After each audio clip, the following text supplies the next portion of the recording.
गीतांजलि ऋषिकुल कक्षा 5 विषय हिंदी व्याकरण प्रकरण पत्र लेखन। बच्चों, आशा है आप सभी घर पर स्वस्थ एवं सुरक्षित होंगे एवं अपनी वार्षिक परीक्षा की तैयारी में बहुत जोर शोर से जुट गए होंगे और विद्यालय आने का भी आप सभी को बेसब्री से इंतज़ार होगा। ठीक है, आज हम पढ़ते हैं पत्र लेखन। पत्र क्या होता है? आजकल तो मोबाइल का ज़माना है, हम लोग मोबाइल यूज़ करते हैं, वीडियो कॉलिंग करते हैं, चैटिंग करते हैं, लेकिन जब हमारे पास यह सब सुविधाएं उपलब्ध नहीं थी तो पत्र ही एक ऐसा माध्यम था जिससे हम एक दूसरे के संपर्क में रह सकते थे, एक दूसरे से संवाद कर सकते थे, अपनी बात दूसरों तक पहुंचा सकते थे। पत्र लेखन दो प्रकार के होते हैं, पहला औपचारिक और दूसरा अनौपचारिक पत्र। औपचारिक पत्र उन लोगों को लिखे जाते हैं जिनसे हमारा कोई भी रिश्ता नाता नहीं होता है, किसी कार्य या उद्देश्य की पूर्ति हेतु ऐसे पत्र लिखे जाते हैं, जैसे प्रधानाचार्य जी को, संपादक को या किसी प्रकाशक को। अनौपचारिक पत्र उन्हें कहते हैं जैसे हम अपने सगे संबंधियों को ऐसे पत्र लिखते हैं या किसी को बधाई देने के लिए लिखते हैं, अपने प्रियजनों को ऐसे पत्र लिखते हैं, उनसे उनका हाल चाल जानते हैं, उन्हें हम अनौपचारिक पत्र कहते हैं।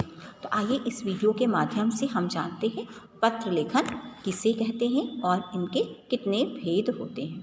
पत्र के प्रकार।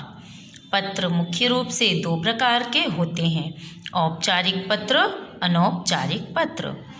औपचारिक पत्र को व्यावसायिक पत्र भी कहा जाता है। यह पत्र उन लोगों को लिखे जाते हैं जिनसे हमारा रिश्ता नाता नहीं होता, किसी कार्य या उद्देश्य की पूर्ति के लिए यह पत्र लिखे जाते हैं, जैसे प्रधानाचार्य जी को या संपादक को ये पत्र लिखे जाते हैं। अनौपचारिक पत्र ये पारिवारिक पत्र भी कहे जाते हैं। ऐसे पत्र प्रायः सगे संबंधियों, मित्रों व आत्मीय जनों को लिखे जाते हैं, जैसे माता पिता, दादा दादी, मित्र आदि को ये पत्र लिखे जाते हैं। पत्र लिखते समय कुछ बातों का विशेष रूप से ध्यान रखना चाहिए। आइए अब हम इसके बारे में जानते हैं। एक अच्छा पत्र लिखने के लिए हमें निम्नलिखित बातों का ध्यान रखना चाहिए। पत्र की भाषा सरल, सहज और सुबोध होनी चाहिए। वाक्य छोटे छोटे व स्पष्ट अर्थ देने वाले होने चाहिए।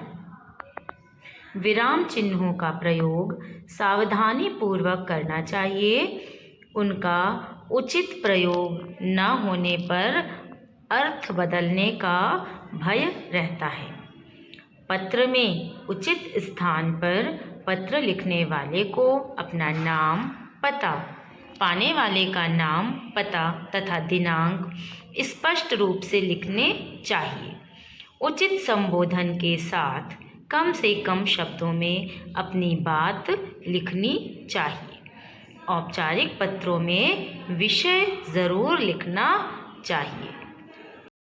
इस वीडियो के माध्यम से आप सभी भी औपचारिक एवं अनौपचारिक पत्र लेखन में अंतर समझ लिया होगा एवं पत्र लिखने का अभ्यास भी करना शुरू कर दिया होगा। धन्यवाद।